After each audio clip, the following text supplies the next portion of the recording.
El catolicismo, una religión corrupta y destructiva.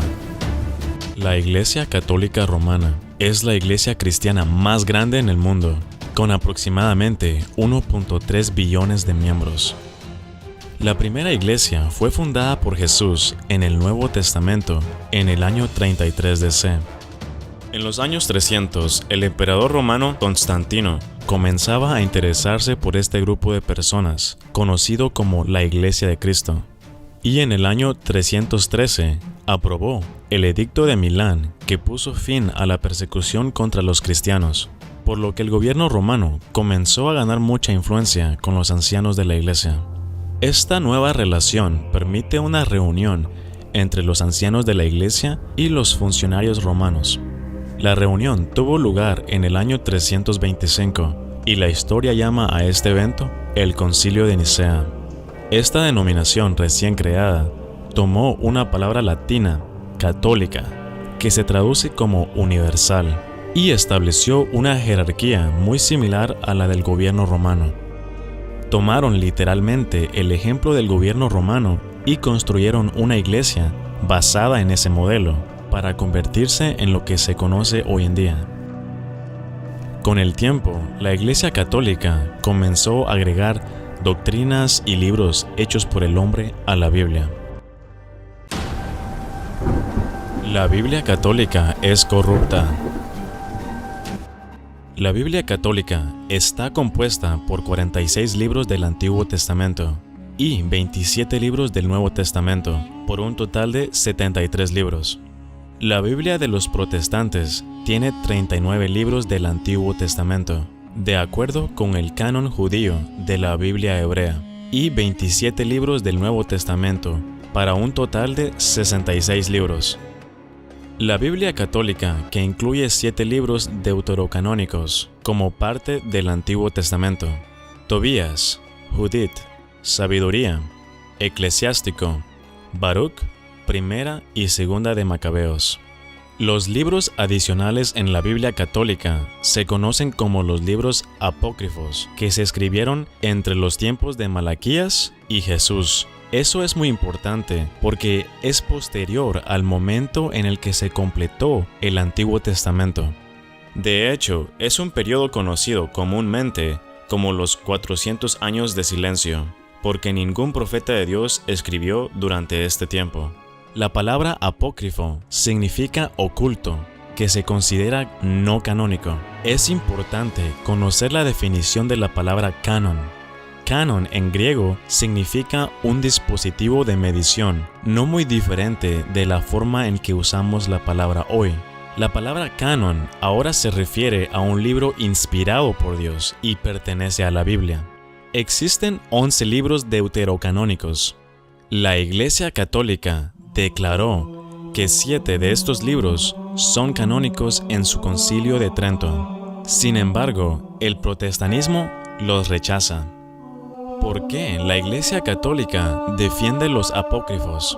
La Iglesia Católica defiende los libros apócrifos con tanta intensidad, no por ninguna evidencia que demuestre que son válidos, sino porque apoya alguna de sus doctrinas. Por ejemplo, la Iglesia Católica enseña la doctrina de poder orar y hacer sacrificios para los muertos. Creen que cuando una persona pasa de esta vida y entra en tormento y sufrimiento, creen que se pueden hacer oraciones y pagar dinero para cambiar la eternidad de la persona y moverlos del sufrimiento a un lugar de recompensa. Las escrituras inspiradas en ninguna parte enseñan eso. De hecho, la Biblia enseña todo lo contrario. La Biblia enseña que el destino eterno de un hombre se sella cuando muere. Hebreos capítulo 9, versículo 27 dice: Y de la manera que está establecido para los hombres que mueran una sola vez, y después de esto, el juicio. Entonces, cuando una persona muere y va a un lugar de recompensa o de tormento, él se quedará ahí. Las personas que viven en esta tierra no pueden orar por él, no pueden pagar para cambiar su destino. Ahora escucha esto de los libros apócrifos, queriendo justificar esta falsa doctrina en Segunda de Macabeos, capítulo 12, versículo 45. Pero como tenía en cuenta que los que morían piadosamente los aguardaba una gran recompensa, su intención era santa y piadosa. Por esto hizo ofrecer ese sacrificio por los muertos para que Dios les perdonara su pecado. Tobías capítulo 12, versículo 9. Dar limosna salva de la muerte y purifica de todo pecado. Hay muchas razones del por qué los libros apócrifos no deben considerarse inspirado y canónico y no debería pertenecer en la Biblia. Número 1. Los judíos no reconocieron los apócrifos como parte de las escrituras inspiradas. Los judíos de la época de Jesús no reconocieron estos libros adicionales de los que estamos hablando como parte del canon hebreo. Número 2. Jesús no reconoció a los apócrifos como escritura inspirada. Lucas capítulo 24, versículo 44. Y les dijo: Estas son las palabras que os hablé, estando aún con vosotros, que era necesario que se cumpliese todo lo que está escrito de mí en la ley de Moisés, en los profetas y en los salmos. Mateo capítulo 23, versículo 35. Para que venga sobre vosotros toda la sangre justa que se ha derramado sobre la tierra, desde la sangre de Abel, el justo, hasta la sangre de Zacarías, hijo de Berequías, a quien matasteis, entre el templo y el altar. Este pasaje es muy significativo porque abarca desde el primer libro de la Biblia, Génesis, cuando menciona a Abel, hasta el último libro de la Biblia hebrea, que es Crónicas, cuando menciona a Zacarías, que cronológicamente es el tiempo de Malaquías, como tenemos nuestra Biblia presentada hoy. El punto es que Jesús reconoció como escritura desde Génesis hasta la época de Malaquías, y excluyendo los libros apócrifos del Antiguo Testamento, Jesús y los apóstoles nunca citaron de los libros apócrifos. Jesús citó 24 libros del Antiguo Testamento, y los apóstoles y Jesús citan el Antiguo Testamento al menos 855 veces, y ni una sola vez se menciona los apócrifos.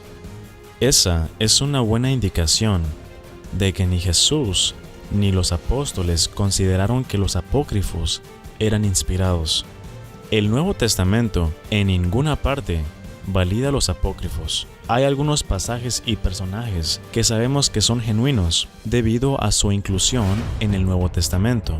Por ejemplo, algunas personas han cuestionado el relato de Jonás y el gran pez en cuanto a si realmente sucedió. Pero Jesús lo confirma para nosotros en el Nuevo Testamento, en Mateo capítulo 12, versículo 40. Porque como estuvo Jonás en el vientre del gran pez 3 días y 3 noches, así estará el Hijo del Hombre en el corazón de la tierra 3 días y 3 noches.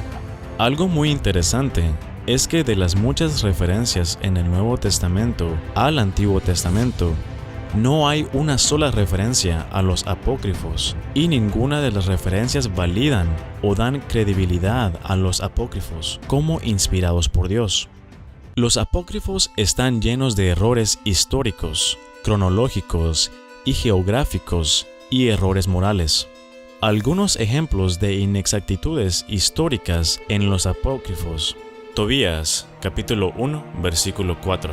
Cuando yo era joven y estaba en mi tierra, en Israel, toda la tribu de Neftalí, a la cual pertenezco, se había separado de la dinastía de David y de Jerusalén. Tobías afirma haber vivido durante los días en el que el reino judío se dividió. Tobías, capítulo 1, versículo 10. Cuando me llevaron desterrado a Asiria, llegué a Nínive.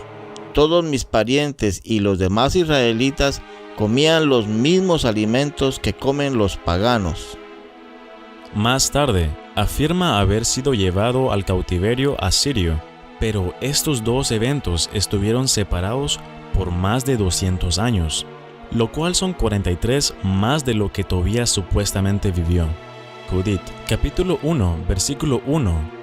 Cuando Nabucodonosor estaba en el año 12 de su reinado sobre los asirios en Nínive, su capital Axfarsad era rey de los medos en Ecbatana. El libro apócrifo de Judith tiene al rey babilonio Nabucodonosor gobernando en Nínive sobre Asiria, pero en realidad Nabucodonosor era el rey de Babilonia, no de Asiria. Los apócrifos también mencionan muchas cosas que claramente contradicen la Biblia, así como el libro de Tobías describe pociones mágicas que ahuyentan a los demonios, en Tobías capítulo 6, versículo 1 al 8. La hechicería y brujería son aceptados por los apócrifos, pero son prohibidos por la Biblia en Deuteronomio capítulo 18, versículo 10 al 12. No sea hallado en ti quien haga pasar a su hijo o a su hija por el fuego, ni quien practique adivinación, ni agorero, ni sortilejo, ni hechicero, ni encantador, ni adivino, ni mago, ni quien consulte a los muertos, porque es abominación para con Jehová cualquiera que hace estas cosas. Los católicos adoran ídolos. La veneración de santos es una práctica en las iglesias católicas en la cual algunas personas santas, es decir, muy cercanas y entregadas a Dios, son reconocidas oficialmente por la iglesia como santos. Adorar ídolos y santos viola el primer mandamiento, en Éxodo capítulo 20, versículo 3 al 5. No tendrás dioses ajenos delante de mí, no te harás imagen, ninguna semejanza de lo que esté arriba en el cielo, ni abajo en la tierra, ni en las aguas debajo de la tierra. No te inclinarás a ellas, ni las honrarás, porque yo soy Jehová tu Dios, fuerte, celoso, que visito la maldad de los padres sobre los hijos, hasta la tercera y cuarta generación de los que me aborrecen. Prueba adicional de que los católicos adoran a los santos es que hacen estatuas de ellos, cometiendo así el doble pecado de politeísmo e idolatría. La segunda objeción a rezar o orar a los santos es que incluso si los católicos no adoran a los santos, al menos están recurriendo a los espíritus de los muertos. Las Sagradas Escrituras explícitamente prohíben conjurar a los muertos en muchos pasajes, como en Levítico capítulo 20, versículo 27. Y el hombre o la mujer que evocare espíritus de muertos o se entregare a la adivinación ha de morir, serán apedreados, su sangre será sobre ellos. La razón por la cual Dios no quiere que nos comuniquemos con los muertos es porque esos espíritus en realidad son demonios disfrazados que fingen ser personas muertas para engañarnos y alejarnos de Dios y de las verdades de su palabra. Como todos los santos están muertos, nadie puede consultarlos sin violar estas leyes bíblicas. La tercera objeción es que solo hay un mediador con el Padre, el cual es Jesucristo. Primera de Timoteo, capítulo 2, versículo 5. Porque hay un solo Dios y un solo mediador entre Dios y los hombres, Jesucristo hombre. Jesús es completamente satisfactorio como el mediador entre los pecadores y Dios. Nadie debería pedir a los santos intercesión. La cuarta objeción es que la Biblia no instruye a los cristianos a honrar a los santos, buscar su intercesión o guardar sus reliquias, sin ningún mandato bíblico para realizar estas cosas. Un cristiano corre el riesgo de desagradar a Dios. El bautismo infantil no es bíblico. La Iglesia Católica Romana enseña que es necesario bautizar a bebés debido al pecado original. El pecado original significa que no solo hemos heredado la naturaleza pecaminosa de Adán y Eva, sino también su culpa, por lo que los bebés necesitan ser bautizados para ser libres de este pecado. Es verdad que nacemos con una naturaleza pecaminosa. El rey David escribió en Salmos capítulo 51, versículo 5. He aquí, en maldad he sido formado, y en pecado me concibió mi madre. Pero decir que hemos heredado la culpa de Adán y Eva por haber pecado no es bíblico. La Biblia lo aclara en Ezequiel capítulo 18, versículo 20. El alma que pecare, esa morirá. El Hijo no llevará el pecado del Padre, ni el Padre llevará el pecado del Hijo. La justicia del justo será sobre él, y la impiedad del impío será sobre él. Solo somos responsables de nuestros pecados, no de los pecados de los demás, sin mencionar que sería contrario al carácter de Dios, porque la Biblia dice que Dios es un Dios justo, y sería injusto que Él nos hiciera responsables de los pecados de Adán y Eva. Entonces, los niños y los bebés no son responsables por los pecados de Adán y Eva, e incluso muchos creen que son responsables por sus propios pecados hasta que alcancen cierta edad de responsabilidad. No hay ejemplos de bebés o niños siendo bautizados en la Biblia. Tampoco nadie fue bautizado siendo rociado en agua en la Biblia, que es como la Iglesia Católica bautiza a bebés. El bautismo funciona como una confesión pública de nuestra fe. Es simbólico. Cuando somos sumergidos en el agua, representa la muerte a nuestra vida pecaminosa, y cuando subimos, eso representa nuestra nueva vida en Cristo. Romanos capítulo 6, versículo 3 al 4, lo pone de esta manera. ¿O no sabéis que todos los que hemos sido bautizados en Cristo Jesús, hemos sido bautizados en su muerte?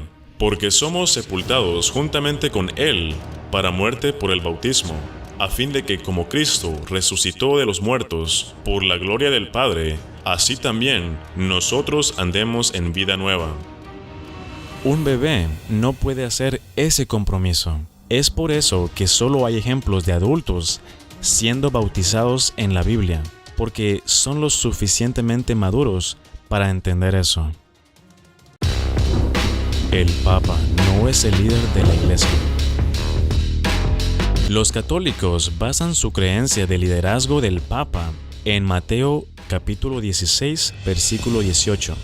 Y yo también te digo que tú eres Pedro, y sobre esta roca edificaré mi iglesia. La Iglesia Católica traduce esto diciendo que Jesús le dio a Pedro autoridad sobre la Iglesia. También continúan diciendo que Pedro fue el primer Papa y comenzó la Iglesia Católica. Pero no hay absolutamente ninguna evidencia en apoyo de esto. En la Biblia, Pedro no afirma supremacía sobre los otros apóstoles. Tampoco declara que su autoridad pasaría a otros sucesores. Sin mencionar, la evidencia bíblica muestra que Pedro fue enviado para ministrar a los judíos, no a los gentiles. En Gálatas capítulo 2, versículo 8 y Romanos capítulo 15, versículo 15 al 16. Pablo específicamente les dijo a los gentiles romanos que él había sido elegido para ser su apóstol, no Pedro.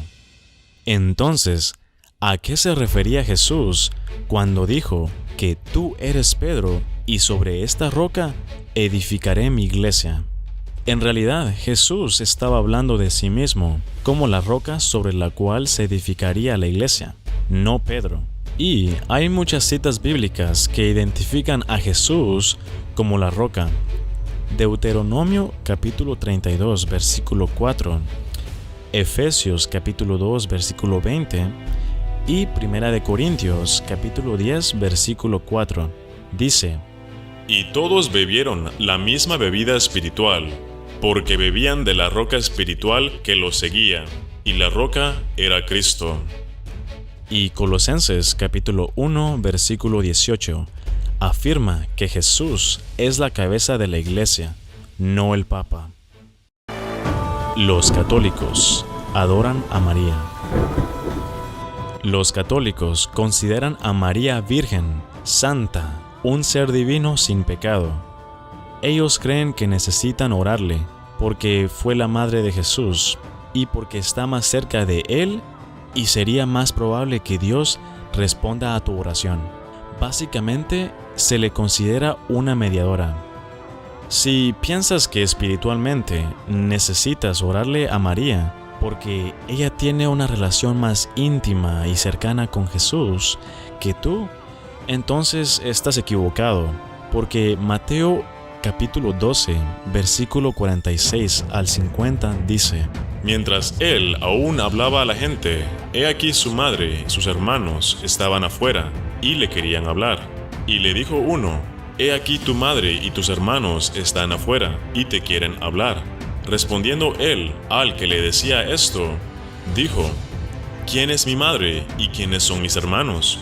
Y extendiendo su mano hacia sus discípulos, dijo: He aquí mi madre y mis hermanos, porque todo aquel que hace la voluntad de mi Padre que está en los cielos, ese es mi hermano y mi hermana y mi madre. Este pasaje es muy importante por muchas razones. Primero, demuestra que Jesús tuvo hermanos y María no fue una virgen perpetua. Segundo, muestra que aquellos que hacen la voluntad del Padre en el cielo son espiritualmente tan cercanos a Jesús como su propia familia de sangre. Por lo tanto, María no está más cerca de Jesús que cualquier otra persona que cree en Él. María ni siquiera debería ser considerada una mediadora. Los sacerdotes no pueden perdonar pecados. Los católicos creen que necesitan confesar sus pecados al sacerdote u obispo y pedirles perdón. La Iglesia Católica enseña que los sacerdotes tienen el derecho de absolver a las personas de sus pecados mediante el acto de confesión. Jesús le dijo a un hombre paralítico que sus pecados fueron perdonados en Marcos capítulo 2, versículos 6 al 7. Esto fue lo que sucedió. Estaban ahí sentados algunos de los escribas, los cuales cavilaban en sus corazones: ¿por qué habla este así? Blasfemias dice: ¿quién puede perdonar pecados sino solo Dios? Cuando un hombre dice ser capaz de perdonar a las personas por sus pecados, eso es una blasfemia. Los sacerdotes católicos no tienen derecho a perdonar a las personas por sus pecados. Una de las formas en la que la Iglesia justifica esto es citando Juan capítulo 20, versículo 21 al 23. Entonces Jesús les dijo otra vez: paz a vosotros, como me envió el Padre, así también yo os envío. Y habiendo dicho esto, sopló y les dijo: recibid el Espíritu Santo. A quienes remitiréis los pecados, les son remitidos, y a quienes se los retuviereis, les son retenidos. Porque Jesús dijo esto a Pedro y a los apóstoles, entonces la Iglesia Católica afirma, ya que Pedro fue el primer papa, esto le da el derecho de perdonar a las personas de sus pecados durante la confesión. Cuando Jesús le dijo a Pedro y a los apóstoles que tenían el derecho de retener o remitir los pecados, fue en el contexto de la remisión que les dio para predicar el Evangelio, en Marcos capítulo 16, versículo 15 al 16, y en Hechos capítulo 1, versículo 8. Los sacramentos no pueden salvarte. Los católicos afirman que los sacramentos son signos de Dios que otorga vida divina y ofrece al creyente ser llamado hijo de Dios, los cuales son bautismo, confirmación, Eucaristía, penitencia, unción de enfermos, orden y matrimonio. Continúa diciendo que los sacramentos imparten gracia, pero además el acto mismo de celebrarlos dispone a los fieles de la manera más efectiva para recibir esta gracia, de manera fructífera, para adorar a Dios correctamente, para practicar la caridad. Por lo tanto, necesitas hacer los 7 sacramentos para recibir la gracia de Dios. Eso es la salvación basado en obras. Efesios capítulo 2, versículo 8 al 9. Porque por gracia sois salvos por medio de la fe, y esto no de vosotros, pues es don de Dios, no por obras, para que nadie se gloríe. Recibimos la gracia de Dios que conduce a la salvación a través de la fe, no guardando los sacramentos. Y alguien que es salvo será bautizado y hará buenas obras. El bautismo y las buenas obras le siguen a la salvación. La Iglesia Católica lo tiene al revés. Los católicos creen en el purgatorio. En la teología católica, el purgatorio es un lugar a donde los creyentes van cuando no han sido completamente purificados de algún pecado que los mantiene alejados del cielo. Todo aquel que entra en el purgatorio terminará entrando al cielo tarde o temprano. La Iglesia Católica basa su teoría en el segundo libro de Macabeos. Pero como tenía en cuenta que los que morían piadosamente los aguardaba una gran recompensa, su intención era santa y piadosa. Por esto hizo ofrecer ese sacrificio por los muertos para que Dios les perdonara su pecado. Hay 3 componentes esenciales para el purgatorio. Número 1. Existe una purificación después de la muerte. Número 2. Implica algún tipo de dolor. Número 3. La purificación puede ser asistida por las oraciones y ofrendas de los vivos. El problema con esto es que la Biblia dice que una vez que morimos, no hay segundas oportunidades para que podamos llegar al cielo. Hebreos capítulo 9, versículo 27. Y de la manera que está establecido para los hombres que mueran una sola vez, y después de esto, el juicio. Primera de Tesalonicenses, capítulo 4, versículo 16 al 17. Porque el Señor mismo, con voz de mando, con voz de arcángel y con trompetas de Dios, descenderá del cielo, y los muertos en Cristo resucitarán primero. Luego nosotros, los que vivimos, los que hayamos quedado, seremos arrebatados juntamente con ellos en las nubes para recibir al Señor en el aire. Y así estaremos siempre con el Señor. Primera de Corintios, capítulo 15, versículos 51 al 53. He aquí, os digo un misterio. No todos dormiremos, pero todos seremos transformados. En un momento, en un abrir y cerrar de ojos, a la final trompeta, porque se tocará la trompeta, y los muertos serán resucitados incorruptibles, y nosotros seremos transformados, porque es necesario que esto corruptible se vista de incorrupción, y esto mortal se vista de inmortalidad. Juan, capítulo 11, versículo 11 al 14. Dicho esto, les dijo después: nuestro amigo Lázaro duerme, mas voy para despertarle. Dijeron entonces sus discípulos: Señor, si duerme, ¿sanará? Pero Jesús decía esto de la muerte de Lázaro, y ellos pensaron que hablaba del reposar del sueño.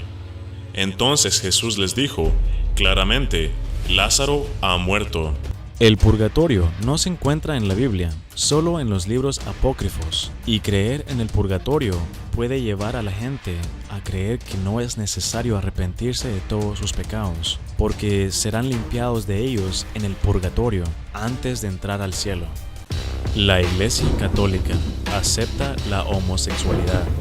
Los medios de comunicación de todo el mundo informan sobre una historia en la que el Papa Francisco le dijo a un hombre de Chile que Dios lo había creado gay y que Dios lo amaba. Según un artículo de foxnews.com, el hombre se llama Juan Carlos Cruz, quien también fue víctima de abusos sexuales a manos de un sacerdote. Aparentemente, Cruz le dijo al periódico llamado El País que el Papa Francisco le dijo: Juan Carlos, no me importa que seas gay. Dios te hizo de esa manera y Él te ama como tú eres. El Papa te ama tal como eres. Tienes que ser feliz con lo que eres. Esta no es la primera vez que se informa una historia como esta, y ese argumento se usa generalmente como justificación para vivir un estilo de vida homosexual, porque si Dios lo hizo de esa manera, eso significa que Dios aprueba el estilo de vida de los homosexuales. ¿Es verdad que Dios hace a la gente gay? No, eso es totalmente incorrecto. Pero es verdad que nacemos con una naturaleza pecaminosa y creo que eso incluye tendencias homosexuales. Pero Dios no nos creó de esa manera. Génesis capítulo 1, versículo 31. Y vio Dios que todo lo que había hecho, y he aquí, era bueno en gran manera, y fue la tarde y la mañana, el día sexto. Levítico capítulo 18, versículo 22. No te echarás con varón como con mujer, es abominación. Una abominación es algo que es especialmente ofensivo para Dios, y es tan malo que Dios destruyó ciudades enteras debido a su perversión sexual, como Sodoma y Gomorra en el Antiguo Testamento. Y en el Nuevo Testamento, la forma en que Dios mira la homosexualidad no ha cambiado. Primera de Corintios, capítulo 6, versículo 9 al 10. ¿No sabéis que los injustos no heredarán el reino de Dios? No erréis, ni los fornicarios, ni los idólatras, ni los adúlteros, ni los afeminados, ni los que se echan con varones, ni los ladrones, ni los avaros, ni los borrachos, ni los maldicientes, ni los estafadores heredarán el reino de Dios. Entonces, Dios no hace a las personas gay. Las personas se vuelven gay al ceder a las tentaciones homosexuales resultantes de su naturaleza pecaminosa. La Iglesia Católica cambió la ley de Dios. ¿Sabías que si comparas los 10 mandamientos del Catecismo con los 10 mandamientos de la Biblia en Éxodo, capítulo 20, versículo 1 al 17, el Catecismo omite el segundo mandamiento? No está ahí. Es el que prohíbe la idolatría. Está en los versículos 4 al 6. La Iglesia Católica ha omitido eso, ya que los católicos rezan a estatuas e imágenes de María y los santos. Eso es idolatría. Y dado que el Catecismo deja fuera el segundo mandamiento de la Biblia, ha dividido el 10º mandamiento en 2 para hacer que sus 9 mandamientos parezcan 10. También el 4º mandamiento, el que nos dice que guardemos el 7º día, ha sido dramáticamente acortado en el Catecismo. En la Biblia son 4 versos, los cuales dicen: Éxodo capítulo 20, versículo 8 al 11.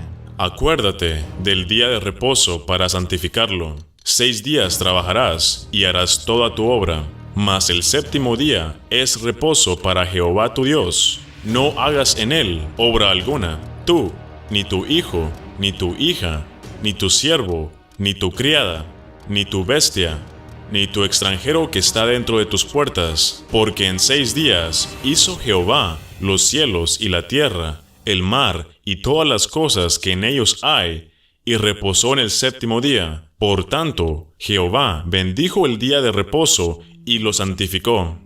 El Catecismo solamente dice: recuerda santificar el día del Señor. Y la razón por la cual el Catecismo excluye toda esa información sobre el día de reposo, siendo el 7º día, es porque el 7º día de la semana es el sábado, y la Iglesia Católica les dice a las personas que guarden el día domingo. Le están diciendo a la gente que guarden el día equivocado. En realidad lo cambiaron de sábado a domingo y admiten que ellos mismos hicieron el cambio. El Catecismo del Concilio de Trento dice: la Iglesia de Dios ha pensado bien transferir la celebración y la observancia del sábado al domingo. Pero Deuteronomio capítulo 4 versículo 2 dice: no añadiréis a la palabra que yo os mando, ni disminuiréis de ella, para que guardéis los mandamientos de Jehová vuestro Dios, que yo os ordeno. Los católicos creen en ángeles guardianes.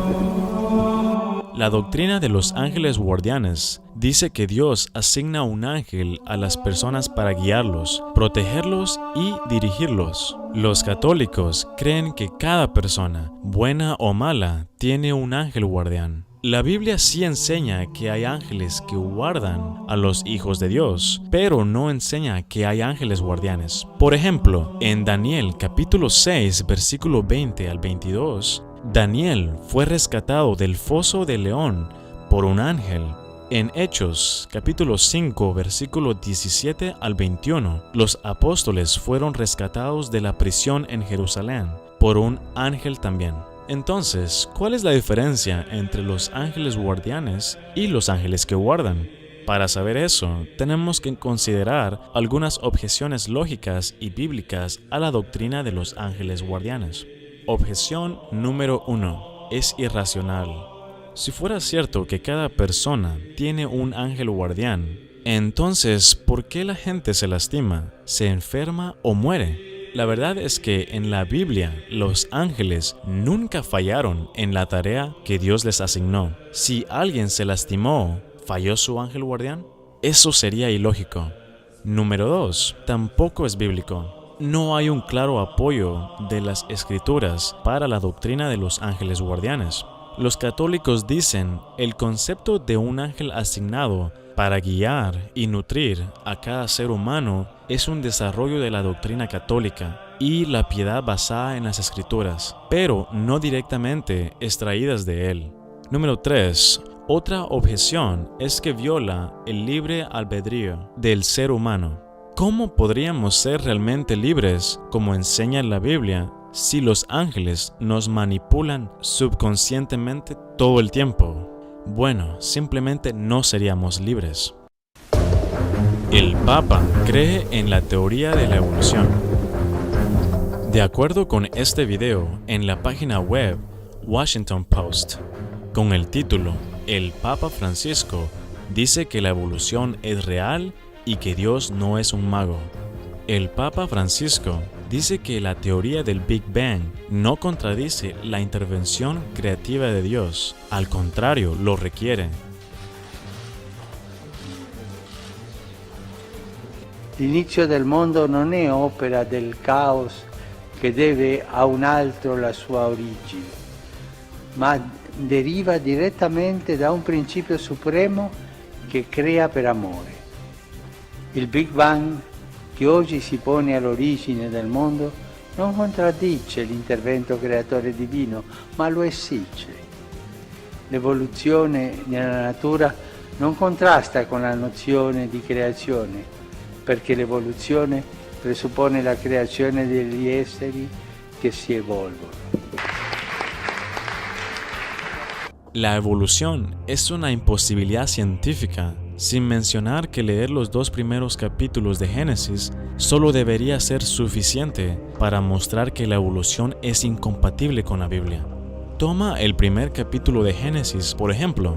Todos los días de la creación se describe como tarde y mañana. Esto indica que la creación del mundo no tomó más de 7 días literales de 24 horas. No tomó 6 millones de años como afirman los evolucionistas. La evolución es realmente una teoría diabólica que elimina el plan de salvación. Si comienzas a dudar de la creación como un evento literal de 7 días, pronto estarás dudando del plan de salvación, porque la evolución explica nuestra existencia sin Dios involucrado. Y si no hay Dios, entonces no hay reglas, no hay moral, bueno o malo, ni tampoco pecado. Por lo tanto, si crees en la evolución, no tendrás la necesidad de Jesús y la salvación, porque cuando mueras, ese sería el final. Este video no fue hecho para esparcir odio entre los creyentes de Jesús, sino simplemente para mostrar algunos errores y falsas doctrinas creadas por los líderes de la iglesia, y también para exhortar a todos los cristianos a estudiar más la Biblia y de cuestionar las cosas que nuestra religión nos exige hacer. En mi opinión, no todos los católicos son malas personas. Inclusive, muchos de mis amigos y familiares son católicos, pero lamentablemente sus tradiciones y creencias pueden alejarlos de Dios por culpa de la ignorancia.